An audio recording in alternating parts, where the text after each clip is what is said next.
नमस्कार शेतकरी मित्रांनो, मी आपला मित्र दादासाहेब डपले योगेश्वर कृषी युट्यूब चॅनल मध्ये परत एकदा आपलं स्वागत करत आहे. मागील व्हिडिओमध्ये मी जसा व्हिडिओ बनवला की या प्लॉट मध्ये आपण नाही का ट्रिपल सुपर फॉस्फेटचा वापर केलेला आहे, त्याच्यामध्ये इकडे केलेला आहे आणि इकडे आपण केलेला नाही. तर त्या व्हिडिओमध्ये शेतकरी नव्हते, तर स्वतः आता आपण शेतकरीच्या तोंडून ऐकून घेऊ की त्यांना त्याचे कशा कशा पद्धतीने रिझल्ट आलेले. तर नमस्कार भाऊ. तर आपण इकडे ते टीएसपी खत वापरलेलं आहे हा आणि इकडे एनपीके खत वापरलेलं आहे. बरं तर टीएसपी खताचं कसं आहे, जास्त शेंगा लागल्या आणि फांद्या पण भरपूर आहे आणि जास्त वजन बी आहे आणि शेंगा चांगल्या भरलेल्या आहे. आणि इकडे एनपीके खत देऊन तेवढी ग्रोथ झालेली नाही आहे, शेंगा कमी आहे आणि फांद्या कमी आहे.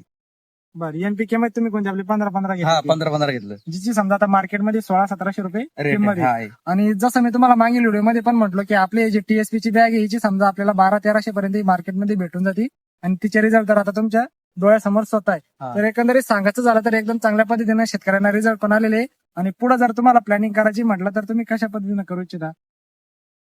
आम्ही तुमच्याच पद्धतीने करू शकतो डायरेक्ट. बरं म्हणजे कसं आहे, आता यावेळेस तरी आम्हाला थोडा उशीर झाला तर आम्ही बेसल डोस पासून समजा आपले जे 2-3 डोस होते त्या पद्धतीने आपण स्टेप बाय स्टेप या गोष्टी करणार आहे. हा, तर चला शेतकरी मित्रांनो, अशाच विषयी नवीन विषय आमच्याविषयी जाणून घेण्यासाठी तुम्ही आमच्या चॅनलला सबस्क्राईब करू शकता. आणि जर तुम्हाला आमचा हा व्हिडिओ आवडला तर आमच्या चॅनलला फॉलो करायला विसरू नका. चला, धन्यवाद.